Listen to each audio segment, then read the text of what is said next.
ಮಾನ್ಯ ಉದಯ್ ಕುಮಾರ್ ಶೆಟ್ಟರು ಸಂಸ್ಥೆಯ ಪೂರ್ವ ವಿದ್ಯಾರ್ಥಿಯವರು, ಅತ್ಯಂತ ಗೌರವದ ಪೂರ್ವ ವಿದ್ಯಾರ್ಥಿ. ಇವತ್ತು ಖಂಡಿತ ರಾಜಕೀಯ ನೇತಾರರಾಗಿ ತಾವು ಮಾತಾಡಲಿಲ್ಲ ಸರ್. ನಾವೆಲ್ಲ ಈ ಸಂಸ್ಥೆಯಲ್ಲೇ ಕಲಿತವರು. ನಾನು 86-89ರಲ್ಲಿ ಇದೇ ಸಂಸ್ಥೆಯಲ್ಲಿ ವಿದ್ಯಾಭ್ಯಾಸವನ್ನು ಮಾಡಿದವ. 91ರಿಂದ ಸರ್ವೀಸಲ್ಲಿದ್ದೇನೆ. ಇಲ್ಲಿ ವಿಜಯ್ ಮೇಡಮ್ ಇದ್ದಾರೆ, ಅನೇಕರು. ಒಂದು ದೃಷ್ಟಿಯಲ್ಲಿ ನಾವು ಪ್ರಾಚಾರ್ಯರಾದರೂ ಕೂಡ ಉದಯ್ ಕುಮಾರ್ ಶೆಟ್ಟರಾಗ್ಬೋದು, ನಾನಾಗ್ಬೋದು, ನಾವೆಲ್ಲ ಹಿರಿಯ ಸಹೋದರರ ಸ್ಥಾನದಲ್ಲಿ ನಾವು ಇವತ್ತು ನಿಂತಿದ್ದೇವೆ ನಮ್ಮ ಎದುರು. ಉದಯ್ ಕುಮಾರ್ ಶೆಟ್ಟರು ಹೇಳಿದ ಎಲ್ಲ ಮಾತುಗಳು ನಾನೊಂದೆರಡು ವಿಚಾರವನ್ನು ಮತ್ತೆ ಪ್ರಸ್ತಾಪಿಸ್ತೇನೆ. ರಾಜಕೀಯ ನೇತಾರರಾಗಿ ಅವರು ಮಾತಾಡಲಿಲ್ಲ. ಇಲ್ಲಿ ಅವರು ಮಾತಾಡಿದ್ದು ಹಿರಿಯ ಸಹೋದರರ ಸ್ಥಾನದಲ್ಲಿ, ಬದುಕಿನ ಎಕ್ಸ್ಪೀರಿಯನ್ಸಲ್ಲಿ, ಯುವಜನತೆ ಯಾವ ಕಡೆ ಹೋಗ್ತಾ ಇದೆ, ನೀವು ಏನು ಸಾಧನೆಗಳನ್ನು ಮಾಡಬೇಕನ್ನೋ ವಿಚಾರವನ್ನು ಭಾಳ ಸ್ಪಷ್ಟವಾಗಿ ಹೇಳಿದರು. ಇವೆಲ್ಲಕ್ಕಿಂತ ನಾನು ಅತ್ಯಂತ ಗೌರವದಿಂದ ಕಾಣೋದು, ಇವತ್ತು ಪಂಚ ಗ್ಯಾರಂಟಿ ಯೋಜನೆಗಳು ಅಂತ ನಾವು ಒಳ್ಳೆ ರೀತಿಯಲ್ಲಿ ನಡೀತಾ ಇದೆ ನೋಡಿ. ಸರ್ಕಾರದ ಕೆಲವು ಯೋಜನೆಗಳಿರ್ತದೆ, ಸವಲತ್ತುಗಳಿರ್ತದೆ, ಅದರ ಪ್ರಭಾವ ನಮಗೆ ಗೊತ್ತಾಗುವುದು ಯಾವತ್ತೂ ಅದರ ಅಭಾವದಿಂದ. ಸರ್ಕಾರದ ಅನೇಕ ಇಂಥ ಕಾರ್ಯಕ್ರಮಗಳಿದೆ. ಹಿಂದಿನ ಒಂದು ಕಾರ್ಯಕ್ರಮ ನಾನು ಉದಾಹರಿಸ್ತೇನೆ. ಪಂಚ ಗ್ಯಾರಂಟಿ ಯೋಜನೆಗಳು ನಡೀತಾ ಇದೆ. ಇದು ಭಾಳ ವೈಬ್ರೆಂಟ್ ವೇಯಲ್ಲಿ ಅದು ಮುಂದುವರಿತಾ ಇದೆ. ಈ ಪಂಚ ಗ್ಯಾರಂಟಿ ಯೋಜನೆಗಳು ಅದರಲ್ಲಿ ಎಷ್ಟು ಜನರಿಗೆ ಬೆನಿಫಿಟ್ ಆಗಿದೆ ಅಂತೇಳಿದರೆ ಆ ವಿಚಾರಗಳನ್ನು ನಾವು ಮುಂದೆ ಹೇಳುವ. ಭಾಳ ಹಿಂದೆ CET ಪಾಲಿಸಿಗಳಿತ್ತು ಸರ್, ಗೊತ್ತಿದೆ. ಸೌತ್ ಏಷ್ಯಾದಲ್ಲಿ ಅಂಥ ಒಂದು ಪಾಲಿಸಿಯೇ ಆಗಲಿಲ್ಲ. ಮೊನ್ನೆ IAS IPS ಸೆಲೆಕ್ಷನ್ ಆಗಿ ಟ್ರೈನಿಂಗ್ ಕೊಡುವಂಥ ಇನ್ಸ್ಟಿಟ್ಯೂಷನ್ಗಳು, ಮಸ್ಸೂರಿ, ಡಾರ್ಜಿಲಿಂಗ್ನ ಅಧಿಕಾರಿ ವರ್ಗ ಬೆಂಗಳೂರಿಗೆ ಬಂದು CETಯ ಒಂದು ಮಾಡೆಲ್ ಯಾವ ರೀತಿ ವರ್ಕ್ ಆಗಿದೆ ಅನ್ನೋದನ್ನು ಸ್ಟಡಿ ಮಾಡಿ, ಒಂದು ಕೇಸ್ ಸ್ಟಡಿಯಾಗಿ ಅದನ್ನು ತಗೊಂಡು ರಾಷ್ಟ್ರಮಟ್ಟಕ್ಕೆ ಕೊಂಡು ಹೋಗ್ತಾರಂತೇಳಿ. ಆದರೆ ಅದು ಎಂಥ ಯೋಜನೆ ಅದು! ಈ ರೀತಿ ಈ ಯೋಜನೆಗಳ ಅಭಾವ ಆದರೆ ಮಾತ್ರ ಅದರ ಪ್ರಭಾವ ಏನು ಅಂತ ನಮ್ಗೆ ಗೊತ್ತಾಗೋದು. ಇವತ್ತು ಪಂಚ ಗ್ಯಾರಂಟಿ ಯೋಜನೆಗಳು, ಅದರಲ್ಲಿ ಕೂಡ ಯುವನಿಧಿ ಭಾಳ ಒಳ್ಳೆಯ ಸ್ಕೀಮ್ ಅದು. ಬಹುಶಃ ಹೆಚ್ಚಿನವ್ರು ನಿಮಗೆ ಗೊತ್ತಿರಲಿಕ್ಕಿಲ್ಲ. ಈ ಸ್ಕೀಮಿನ ಅಗತ್ಯತೆ ಏನು ಅಂತ ನಿಮ್ಗೆ ಗೊತ್ತಾಗಬೇಕಾದ್ರೆ ಒಂದು 4-5 ತಿಂಗಳು ಅನ್ಎಂಪ್ಲಾಯ್ಡ್ ಆಗಿರಬೇಕು ಸರ್. ಕಿಸೆಯಲ್ಲಿ ಏನೂ ದುಡ್ಡಿಲ್ಲ, ಯಾರ ಹತ್ರ ಕೇಳೋದು ಅಂತ ಗೊತ್ತಿಲ್ಲ. ಇಂಥ ಬದುಕಿನ ಪರಿಸ್ಥಿತಿಗಳು ಬಂದರೆ ಈ ಯುವನಿಧಿಯ ಕಾರ್ಯಕ್ರಮ, ಸರ್ಕಾರ ಕೊಡೋ ಉತ್ತೇಜನ ಅದು ಏನು ಅಂತ ನಮಗೆ ಗೊತ್ತಾಗ್ತದೆ.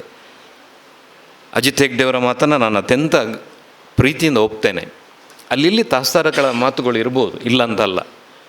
ಸಮಾಜ ಹಾಗೆ. ಎಲ್ಲೋ ಒಂದು ಕಡೆ ಓದಿದ ನೆನಪು, ಝಾಲಜಿ ಪ್ರೊಫೆಸರ್ ಇಲ್ಲಿದ್ದಾರೆ. ಗೋಂಗ ಜಾತಿಯ ಒಂದು ಹುಳು ಇದೆ, ಅದು ಕಪ್ಪೆ ಚಿಪ್ಪಿನಲ್ಲಿ ವಾಸ ಮಾಡುತ್ತದೆ. ಗೋಂಗ ಜಾತಿಯ ಹುಳು ಅದು ನೀರಿಗೆ, ಸೀಶೋರಿಗೆ ಬಂದು ಬೀಳುತ್ತದೆ. ಉಲ್ಟ ಬಿದ್ದರೆ ಬದುಕುವುದಿಲ್ಲ ಅದು. ಉಲ್ಟ ಬಿದ್ದರೆ ಹೆಚ್ಚಿನ ಸೀಶೋರೆಲ್ಲ ಅದು ಇರ್ತದೆ. ನಾವು ವಾಕಿಂಗ್ ಹೋಗೋರು ನೋಡ್ಕೊಂಡು ಹೋಗ್ತೇವೆ. ಯಾರೋ ಒಬ್ಬ ಅದನ್ನು ಹೆಕ್ಕಿ ಸಮುದ್ರಕ್ಕೆ ಬಿಸಾಡುತ್ತಿದ್ದಂತೆ. ಅವನ ಹಿಂದೆ ಹೋಗೋ ಯಾರೋ ಹೇಳಿದ್ದಂತೆ, ನಿನಗೆ ಬೇರೆ ಕೆಲಸ ಇಲ್ಲ, ಮೇಕ್ಸ್ ನೋ ಡಿಫರೆನ್ಸ್, ಇದನ್ನು ಬೆತ್ತಿ ನೀನು ಬಿಸಾಡಿದ್ರೆ ಮತ್ತೆ ಅಲೆ ತಂದು ಹಾಕ್ತದೆ ಅಂತ. ಆಗ ಅವ ಏನು ಹೇಳಿಲ್ಲ, ಒಂದು ಮಾತು ಹೇಳಿದಂತೆ ನೋಡಿ, ಆ ಹುಳು ಬದುಕಿತು. ಡಿಫರೆನ್ಸ್ ಆದದ್ದು ಅದಕ್ಕೆ. ಒಂದು ಹುಳು ಬದುಕಿದ್ರೂ ಸಾಕು, ದ್ಯಾಟ್ ಮೇಡ್ ಡಿಫರೆನ್ಸ್. ಇವತ್ತು ಪಂಚ ಗ್ಯಾರಂಟಿ ಯೋಜನೆಗಳು ಇದೇ ರೀತಿ. ಯಾರಿಗೆ ಅಗತ್ಯ ಇದೆ ಅವ್ರಿಗೆ ಒಬ್ಬನಿಗದು ನಿಜವಾಗಿ ತಲುಪಿದ್ರೂ ಕೂಡ ಅದು ಬದುಕಿನ ಸಕ್ಸಸ್ ಅಂತ ನಾವು ತಿಳ್ಕೊಳ್ತೇವೆ. ಅದರ ಅಗತ್ಯತೆ ಇರುವುದು ಯಾರಿಗಂತೇಳಿದರೆ ಅದರಲ್ಲಿ ಸಫರ್ ಆದವರಿಗೆ ಮಾತ್ರ ಅದು ಏನು ಅಂತ ಗೊತ್ತಾಗ್ತದೆ. ತಮ್ಮ ಎಲ್ಲ ಮಾತನ್ನು ಅತ್ಯಂತ ಗೌರವದಿಂದ ನಾನು ಸ್ವೀಕರಿಸ್ತೇನೆ ಮತ್ತು ಒಪ್ತೇನೆ. ನಾನು ಅತ್ಯಂತ ಪ್ರೀತಿಯಿಂದ ನೆನಪಿಸಿಕೊಳ್ಬೇಕಾದದ್ದು ಉದಯ್ ಕುಮಾರ್ ಶೆಟ್ಟರ ಅವರ ಸಾಮಾಜಿಕ ಕೊಡುಗೆಗಳನ್ನು. ಸಂದರ್ಭೋಚಿತವೋ ಇಲ್ಲೋ ಗೊತ್ತಿಲ್ಲ ನನಗೆ. ನನಗೆ ಗೊತ್ತಿದೆ, ಪ್ರಾಚಾರ್ಯರ ಸ್ಥಾನದಲ್ಲಿ ಇದ್ದುಕೊಂಡು ಎಷ್ಟು ಜನ ವಿದ್ಯಾರ್ಥಿಗಳು ಅವರಿಂದ ಸ್ಕಾಲರ್ಶಿಪ್ಪನ್ನು ಪಡಿತಾ ಇದ್ದಾರೆ. ಕೃಷ್ಣಯ್ಯ ಚಾರಿಟೇಬಲ್ ಟ್ರಸ್ಟ್ನ ಎಷ್ಟು ಸ್ಕಾಲರ್ಶಿಪ್ ಚೆಕ್ಕುಗಳು ಬರ್ತದೆ ಅಂತ ಅಧಿಕಾರ ಸ್ಥಾನದಲ್ಲಿದ್ದಂಥ ನನಗದು ಗೊತ್ತಾಗ್ತದೆ. ಯಾವುದೇ ವಿದ್ಯಾರ್ಥಿಗಳು ಅವರನ್ನು ಹೋಗಿ ಮೀಟ್ ಆದರೂ ಕೂಡ ಶಿಕ್ಷಣಕ್ಕೆ ಅಂತ ಹೇಳಿದ ತಕ್ಷಣ ಚೆಕ್ ಬರೆದು ಕೊಡ್ತಾರೆ. ಅದು ಶಿಕ್ಷಣಕ್ಕೆ ಅಂತ ಅಲ್ಲ, ಮೆಡಿಕಲ್ ಹೆಲ್ಪಿಗೆ ಅಥವಾ ಬಡವರ ಮನೆ, ಎಲ್ಲದಕ್ಕೂ ಕೂಡ ಒಳ್ಳೆ ರೀತಿಯ ಸಹಕಾರವನ್ನು ಕೊಡುವವರು ಮಾನ್ಯ ಉದಯ್ ಶೆಟ್ಟರು. ನಾವು ಅನೇಕ ಬಾರಿ ಮಾತಾಡಿಕೊಳ್ಳುವುದಿದೆ. ಕೆಲವೊಮ್ಮೆ ಅವರೊಂದು ಅಪ್ಲಿಕೇಶನ್ ಯಾರ್ದಾದರೂ ಕೊಟ್ಟದ್ದಿದ್ದರೆ ಒಂದು ವಾಟ್ಸಪ್ ಮಾಡಿ ನಾನು ಕಳಿಸೋದಿದೆ. ನಾನು ಎಸ್ ಸರ್ ಅಂತ ಒಂದು ರಿಪ್ಲೈ ಮಾಡೋದಿದೆ. ಅದನ್ನು ಭಾಳ ಸೀರಿಯಸ್ಸಾಗಿ ನಾನು ಕನ್ಸಿಡರ್ ಮಾಡ್ತೇನೆ. ನಾನು ಇಲ್ಲಿ ಹೇಳ್ಬೋದು, ಬಹುಶಃ ಅವರು ಈ ಕಾರ್ಯಕ್ರಮದಲ್ಲಿ ಸಮಂಜಸತೆ ಬಗ್ಗೆ ಮಾತಾಡಿದರು. ಎಷ್ಟು ಸಮಂಜಸವೋ ಅಲ್ಲೋ ಅಂತ ಸಮಂಜಸ ಸರ್.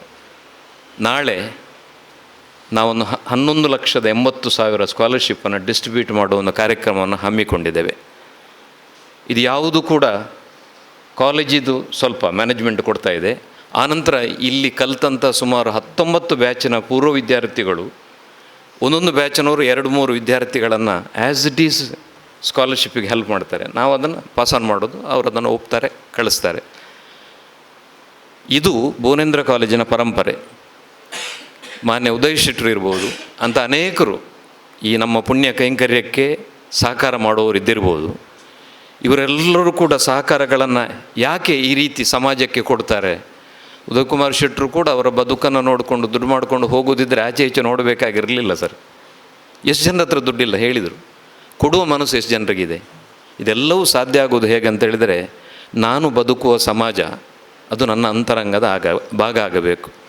ನಾನು ಬದುಕುವ ಸಮಾಜ ನನ್ನ ಅಂತರಂಗದ ಭಾಗ ಮತ್ತು ನನ್ನೊಡನೆ ಬದುಕುವವರು ಕೂಡ ಮನುಷ್ಯರು ಅನ್ನೋ ಒಂದು ಪ್ರೀತಿಯ ಭಾವನೆಗಳಿದ್ದದ್ದರಿಂದ ಮಾತ್ರ ಆ ಚಾರಿಟೇಬಲ್ ಟ್ರಸ್ಟ್ನಿಂದ ಭಾಳ ದೊಡ್ಡ ಕೊಡುಗೆಗಳು ತಮ್ಮಿಂದ ಆಗಿದೆ. ನಾನು ಈ ಸಂಸ್ಥೆಯ ಮುಖ್ಯಸ್ಥನಲ್ಲಿ ತಾವು ಪೂರ್ವ ವಿದ್ಯಾರ್ಥಿಗಳಿಗೆ ಇನ್ಸ್ಪೈರ್ ಆಗಬೇಕು ಅನ್ನೋ ದೃಷ್ಟಿಯಿಂದಲೂ ಕೂಡ ಈ ಮಾತನ್ನು ಹೇಳ್ತಾ ಇದ್ದೇನೆ. ನಾವು ಸಮಾಜದಲ್ಲಿ ರೋಲ್ ಮಾಡೆಲ್ಗಳನ್ನು ಚೂಸ್ ಮಾಡುವಂಥ ಸಂದರ್ಭದಲ್ಲಿ ಆಚೆ ಈಚೆ ನೋಡಬೇಕಾಗಿಲ್ಲ. ನಮ್ಮೊಟ್ಟಿಗೆ ಬಾಳಿ ಬದುಕಿದವರು, ನಮ್ಮ ಹಿರಿಯರು ಏನೆಲ್ಲ ಕೊಡುಗೆಗಳನ್ನು ಕೊಟ್ಟಿದ್ದಾರೆ, ಇದರಲ್ಲೊಂದು 10% ನೀವು ಇಷ್ಟು ವಿದ್ಯಾರ್ಥಿಗಳಲ್ಲೊಂದು 10% ಸಮಾಜಕ್ಕೆ ಕೊಟ್ಟರೆ ನಾವು ಇವತ್ತು ಆರ್ಗನೈಸ್ ಮಾಡಿದಂಥ ಕಾರ್ಯಕ್ರಮಗಳು ಸಕ್ಸಸ್ ಅಂತ ನಾನು ಅತ್ಯಂತ ಗೌರವದಿಂದ ಈ ಸಂದರ್ಭದಲ್ಲಿ ಹೇಳಲಿಕ್ಕೆ ಇಷ್ಟಪಡ್ತೇನೆ. ಸಮಾಜದ ನಿಯಮದ ಬಗ್ಗೆ ಅವರು ಹೇಳಿದರು. ದೋಸ್ ಹು ಟೇಕ್ಸ್ ಹೈಯೆಸ್ಟ್ ರಿಸ್ಕ್, ಯಾರು ಹೈಯೆಸ್ಟ್ ರಿಸ್ಕನ್ನು ತೊಗೊಳ್ತಾರೆ ಬದುಕಲ್ಲಿ 100% ಸಕ್ಸಸ್. ನಾವು ತಗೊಳ್ಳೋ ರಿಸ್ಕ್ನ ಮೇಲೆ ಇರೋದು. ಖಂಡಿತ ಹೌದು, ಇದನ್ನು ಒಪ್ತೇವೆ ನಾವು. This a right age to take risk ತಗೊಳ್ಳೋ ಜೊತೆಗೆ ನಮ್ಮಲ್ಲೊಂದು ರೋಬಸ್ಟ್ ವೇ ಅಂತ ಇದೆ. ಸಮಾಜ ಒಪ್ಪುವ ದಾರಿ ತಪ್ಪಬೇಡಿ. ಸಂಸ್ಥೆ ನಾವು ಕಲಿಸಿಕೊಡುವಂಥದ್ದು ಇದನ್ನು. ಮಾನ್ಯ ಉದಯ್ ಕುಮಾರ್ ಶೆಟ್ಟರು ಕೂಡ ಹೇಳಿದ ಇದೇ ಮಾತನ್ನು ಅತ್ಯಂತ ಸಂತೋಷದಿಂದ ತಮ್ಮ ಮಾತನ್ನು ನಾನು ಈ ಸಂದರ್ಭದಲ್ಲಿ ಒಪ್ಪಿಕೊಳ್ತೇನೆ. ಅದರ ಜೊತೆಗೆ ಅತ್ಯಂತ ಖುಷಿ ಕೊಟ್ಟ ಒಂದೆರಡು ವಿಚಾರ ಗೊತ್ತು ಅಂತೇಳಿದರೆ, ಸರ್ಕಾರ ಅನೇಕ ಸ್ಕೀಮ್ಗಳನ್ನು ಅನೌನ್ಸ್ ಮಾಡ್ತದೆ. ಅನೇಕ ಎಲೆಕ್ಟೆಡ್ ರೆಪ್ರೆಸೆಂಟೇಟಿವ್ಸ್ಗಳು ಅದರ ಬಗ್ಗೆ ಹೇಳ್ತಾರೆ. ಅವರೆಲ್ಲ ಅವರ ಕಿಸೆಯಿಂದಲೇ ಕೊಟ್ಟಾಗೆ ಮಾತಾಡ್ತಾರೆ. ಆದರೆ ಸರ್ ಮಾತ್ರ ಇದು ನೀವು ಕಟ್ಟಿದ ಟ್ಯಾಕ್ಸ್ನ ದುಡ್ಡಿನಿಂದ ಬರುವ ಸ್ಕೀಮ್ಗಳು ಅಂತ ಅತ್ಯಂತ ಖುಷಿಯ ವಿಚಾರಗಳು. ನೀವು ವಿದ್ಯಾರ್ಥಿಗಳು ಕ್ಲ್ಯಾಪ್ ಮಾಡಬೇಕು. ಇದು ಬೇರೆ ಯಾರ್ದು ಅಲ್ಲ. ನಾವು ಇವತ್ತು ಎಲ್ಲಿವರೆಗೆ ಜಡ ಸ್ಥಿತಿಯಲ್ಲಿದ್ದೇವೆ ಅಂತೇಳಿದರೆ ಅದು ನಮ್ಮದೇ ದುಡ್ಡು, ನಾವೇ ಕಟ್ಟಿದ ಟ್ಯಾಕ್ಸ್ ಅಂತ ನಮ್ಗೆ ಅರ್ಥ ಆಗೋದೇ ಇಲ್ಲ. ಆ ಮಟ್ಟಕ್ಕೆ ನಾವು ತಲುಪಿದ್ದೇವೆ. ಹಾಗಾಗಿ ಇದೆಲ್ಲ ಒಳ್ಳೆಯ ಮಾತುಗಳು. ಈ ರೀತಿಯ ಪ್ರಾಂಜಲತ ಮನಸ್ಸುಗಳಿದ್ದರೆ ಮಾತ್ರ ಇಂಥ ಮಾತುಗಳು ಖಂಡಿತವಾಗಿ ಹೊರಬರುತ್ತದೆ ಅಂತ ನನ್ನ ಅನಿಸಿಕೆ. ಇವತ್ತು Karnataka state government beyond Bangalore ಅನ್ನೋ ಪ್ರೋಗ್ರಾಮನ್ನು ಮಾಡ್ತಾ ಇದೆ ಎಂಪ್ಲಾಯ್ಮೆಂಟ್ನ ಬಗ್ಗೆ. ಇಡೀ ದಕ್ಷಿಣ ಕನ್ನಡ ಮತ್ತು ಉಡುಪಿ ಡಿಸ್ಟ್ರಿಕ್ಟ್ನ ಡೆವಲಪ್ಮೆಂಟ್ಗಳ ಬಗ್ಗೆ ಒಬ್ಬ ರಾಜಕೀಯ ನೇತಾರರಾಗಿ ಎಷ್ಟು ಪ್ರಬುದ್ಧತೆಯಿಂದ ಮಾತಾಡ್ತಾರೆ ಅಂತ ನೀವು ಆಲೋಚನೆ ಮಾಡಿದರೆ ಬಹುಶಃ ಏನು ಆಗಬೇಕು ಅನ್ನೋದನ್ನು ಭಾಳ ಸ್ಪಷ್ಟವಾಗಿ ಅವರು ಹೇಳ್ತಾರೆ. ಸುಮಾರು 60 ವರ್ಷಗಳ ಹಿಂದೆ ಮ್ಯಾಂಗ್ಳೂರಿಗೆ ಪೋರ್ಟ್ ಬಂದಿತ್ತು. ಆನಂತರ ಏನಾಯಿತು ಅಂತ ನಾವು ಆಲೋಚನೆ ಮಾಡುವಾಗ ಖಂಡಿತ ಹೌದು, ಕಾರ್ಕಳಕ್ಕೆ ಬರುವಂಥ 3-4 ದಾರಿಗಳು, ಆ ಎಂಟ್ರಿ ಲೆವೆಲ್ ಹೇಗಿದೆ, ಖಂಡಿತ ಇದು ನಮಗೆ ನೀವು ಹೇಳಿದ ನಂತರ ಹೌದಲ್ವೋ ಅಂತ ನಮ್ಗೆ ಅನಿಸೋದು. ಹಾಗಾಗಿ ಭಾಳ ಸ್ಪಷ್ಟವಾಗಿ ಬಹುಶಃ ಕರ್ನಾಟಕದ ಮುಖ್ಯಮಂತ್ರಿಗಳು ಕೂಡ ಬಿಯಾಂಡ್ ಬ್ಯಾಂಗ್ಳೂರ್ ಅನ್ನೋ ಕಾನ್ಸೆಪ್ಟನ್ನು, ಪರಿಕಲ್ಪನೆಯನ್ನು ತಂದದ್ದು ಭಾಳ ಒಳ್ಳೆಯದಾಗಬಹುದು. ಮುಂದಿನ ದಿನಗಳಲ್ಲಿ ಮಂಗಳೂರು ಕೂಡ ಭಾಳ ಒಳ್ಳೆಯ ರೀತಿಯ ಡೆವಲಪ್ಮೆಂಟ್ಗಳನ್ನು ಕಾಣುತ್ತದೆ. ಆ ನೆಲೆಗಟ್ಟಲ್ಲಿ ಜಾಬ್ ಆಪರ್ಚುನಿಟಿಗಳು ನಿಮಗೂ ಕೂಡ ಬರುವ ಸಾಧ್ಯತೆಗಳಿದೆ. ಅದಕ್ಕೆ ನೀವು ತಯಾರಿಗಳನ್ನು ಮಾಡಿಕೊಳ್ಬೇಕು. ನಾನು ಅತ್ಯಂತ ಗೌರವದಿಂದ ನೆನಪಿಸುವುದು ಅವರ ಮಾತಲ್ಲಿ ಪರಿವರ್ತನೆಯ ಬಗ್ಗೆ ಮಾತಾಡಿದರು. ನಾವು ಅನೇಕ ಬಾರಿ ಮಾತಾಡೋದು ಬದಲಾವಣೆಯ ಬಗ್ಗೆ. ಈ ಬದಲಾವಣೆ ಮತ್ತು ಪರಿವರ್ತನೆಗೆ ವ್ಯತ್ಯಾಸ ಇದೆ. ಒಂದು ವ್ಯವಸ್ಥೆ ಕುಸಿಯದಂತೆ ಅಲ್ಲಿ ಇಲ್ಲಿ ತೇಪೆ ಹಚ್ಚಿಕೊಂಡು ಆ ವ್ಯವಸ್ಥೆಯನ್ನು ಮುಂದುವರಿಸಿಕೊಂಡು ಹೋಗುವ ರೀತಿ ಇದೆ ನೋಡಿ, ಅದನ್ನು ಪರಿವರ್ತನೆ ಅಂತ ಕರೆಯೋದು. ಈ ನಾಡಿನಲ್ಲಿ ಬಾಳಿ ಬದುಕಿದ ಎಲ್ಲ ದಾರ್ಶನಿಕರು ನಂಬಿಕೆಯನ್ನಿಟ್ಟದ್ದು ಪರಿವರ್ತನೆಯಲ್ಲಿ, ಬದಲಾವಣೆಯಲ್ಲಿ ಅಲ್ಲ. ಬದಲಾವಣೆ ಅದು ಘೋರ ಹಿಂಸೆ, ರಕ್ತಪಾತಗಳನ್ನು ಕೊಡ್ತದೆ. ಇವತ್ತು ಜಗತ್ತಿನಲ್ಲಿ ಯುದ್ಧದ ಬಗ್ಗೆ ಅವರು ಹೇಳಿದರು. We failed miserably to understand importance of peace even after happening of 2 great world wars. 2 ಜಾಗತಿಕ ಯುದ್ಧಗಳು ನಡೆದ ನಂತರವೂ ಕೂಡ ರಕ್ತಪಾತದಿಂದ ಏನಾಗ್ತದೆ, ಒಂದು ಸಮಾಜದಲ್ಲಿ ಶಾಂತಿಯ ಔಚಿತ್ಯತೆ ಏನು ಅಂತ ತಿಳ್ಕೊಳ್ಳುವಲ್ಲಿ ನಾವು ವಿ ಫೇಲ್ಡ್ ಮಿಸರಬ್ಲಿ. ಆದರೆ ಇವತ್ತು ತಮ್ಮ ಮಾತು ಆ ಪರಿವರ್ತನೆಯ ಅವಶ್ಯಕತೆ ಇದೆ ಅನ್ನುವಂಥದ್ದನ್ನು ನಾನು ಅತ್ಯಂತ ಪ್ರೀತಿಯಿಂದ ಮತ್ತು ಗೌರವದಿಂದ ನೆನಪಿಸಿಕೊಂಡು, ಮತ್ತೆಲ್ಲ ಸೇರಿದ ವಿದ್ಯಾರ್ಥಿಗಳಲ್ಲಿ ಎಲ್ಲ ರೀತಿಯ ಸಹಕಾರಗಳನ್ನು ಕೊಡುವ ಒಳ್ಳೆಯ ಮನಸ್ಸಿನವರನ್ನು ನಾವು ಇವತ್ತು ಈ ಕಾರ್ಯಕ್ರಮದಲ್ಲಿ ಒಟ್ಟು ಮಾಡಿದ್ದೇವೆ. ಲತಾ ಮೇಡಮ್ರವರು ಭಾಳ ಸವಿಸ್ತರವಾಗಿ ವಿಚಾರವನ್ನು ಹೇಳಿದರು, ಕಾಂಟ್ಯಾಕ್ಟ್ ನಂಬರನ್ನು ಕೂಡ ಕೊಟ್ಟಿದ್ದರು. ಅದರ ಜೊತೆಗೆ ನಾವು ಚೇಂಬರಲ್ಲಿ ಕುಳಿತು ಮಾತಾಡುವಾಗ ಉದಯ್ ಕುಮಾರ್ ಶೆಟ್ಟರು ಹೇಳಿದರು, ನಮ್ಮ ಮಕ್ಕಳು ದಡ್ಡರು ಅಂತಲ್ಲ, ಒಂದು ರೀತಿಯ ಉದಾಸೀನ. ಈಗ ಯುವ ನಿಧಿಯ ಬಗ್ಗೆ ನಾಲೆಜ್ ಇಲ್ಲ ಅಂತಲ್ಲ ಸರ್, ನಾಲೆಜ್ ಇದ್ದರೂ ಯಾಕೆ ಕೈ ಎತ್ತಬೇಕು ಅನ್ನೋದು ಆ ರೀತಿಯ ಒಂದು ಪರಿಸ್ಥಿತಿ, ಆ ರೀತಿಯ ಒಂದು ಮನೋಸ್ಥಿತಿಗಳನ್ನು ನಾವು ಇವತ್ತು ಕಾಣ್ತಾ ಇದ್ದೇವೆ. ಸರ್ಕಾರ ಏನೇ ಫೆಸಿಲಿಟಿಗಳನ್ನು ಕೊಡಲಿ, ಈಗ ನಾಳೆ 11,80,000 ಸ್ಕಾಲರ್ಶಿಪ್ ಡಿಸ್ಟ್ರಿಬ್ಯೂಷನ್ ಆಗ್ತದೆ. ನಾನು 2 ಸಲ ನೋಟಿಸ್ ಹಾಕಿದ್ದೆ, ನನಗೆ ನಾಳೆ ಅವರು ಅದನ್ನು ತೊಗೊಳ್ಳಿಕ್ಕೆ ಬರ್ತಾರಿಲ್ಲೋ ಅಂತ ಹೆದರಿಕೆ. ಫಂಕ್ಷನಲ್ಲಿ ತೊಗೊಳ್ಳದೆ ಆಫೀಸಲ್ಲಿ ಬಂದರೆ ತೊಗೊಳ್ಬೋದು, ಕೊಡ್ತಾ ಈ ರೀತಿಯ ಮನೋಸ್ಥಿತಿಗಳು ಬೆಳೆದರೆ ಹೇಗಾಗ್ಬೋದು ಅನ್ನುವಂಥದ್ದು ಇದು ಅಪವಾದ ಅಲ್ಲ, ಆಪಾದನೆಗಳಲ್ಲ, ವಾಸ್ತವವಾಗಿ ಹೀಗೆ ಆಗ್ತಾ ಉಂಟು ಅನ್ನುವಂಥದ್ದು.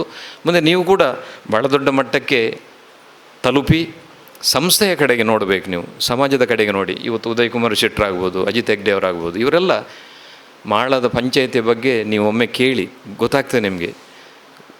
ಒಂದೇ ₹1 ಭ್ರಷ್ಟಾಚಾರ ಇಲ್ಲದೆ ಆ ಮಾಳ ಪಂಚಾಯತನ್ನು ಡೆವಲಪ್ ಮಾಡಿದಂಥದ್ದು ನಾವು ಪ್ರಜ್ಞಾವಂತ ನಾಗರಿಕರು ತಿಳ್ಕೊಂಡಿದ್ದೇವೆ.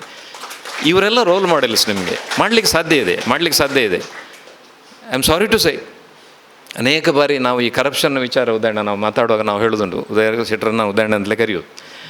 ಅನೇಕ ಬಾರಿ ನಾನು ಹೇಳೋದುಂಟು ಉದಾಹರಣೆ, present generation accepted corruption as A part of life. ಇಷ್ಟು ಗ್ರ್ಯಾಂಟ್ ಬಂತು, ಅದರಲ್ಲಿ ಇಷ್ಟು ಪರ್ಸೆಂಟ್, ಅದರಲ್ಲಿ ಏನುಂಟು, ಗ್ರ್ಯಾಂಟ್ ತರಲಿಲ್ಲ ಅವರು ಅಂತ ಯಾರೇ ಇರಲಿ. ಈ ರೀತಿಯ ಒಂದು ಆಕ್ಸೆಪ್ಟೆನ್ಸ್ ಲೆವೆಲಿಗೆ ನಾವು ತಲುಪಿದ್ದೇವೆ. ಇದು ಭಾಳ danger. Youngsters you have to move beyond.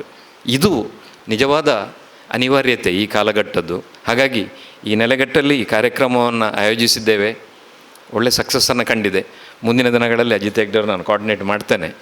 Full final year degree ಮಕ್ಕಳಿಗೆ ಈ ಕಾರ್ಯಕ್ರಮಗಳಾಗಬೇಕು. ಎಲ್ರಿಗೂ ನಾನು ವಂದನೆಗಳನ್ನು ಸಲ್ಲಿಸುತ್ತಾ, ಮತ್ತು ಮುನಿಯಾಲ್ ಉದಯ್ ಕುಮಾರ್ ಶೆಟ್ಟರ ಮಾತಿಗೆ ಅರ್ಥಗರ್ಭಿತವಾದ ಮಾತು, ವಿದ್ಯಾಸಂಸ್ಥೆಯಲ್ಲಿ ನೀವು ಪೂರ್ವ ವಿದ್ಯಾರ್ಥಿಯಾಗಿ ಆಡಿದಂಥ ಮಾತು ಖಂಡಿತ ಎಲ್ಲರಿಗೂ ಖುಷಿ ಕೊಟ್ಟಿದೆ. ನಮಸ್ಕಾರ.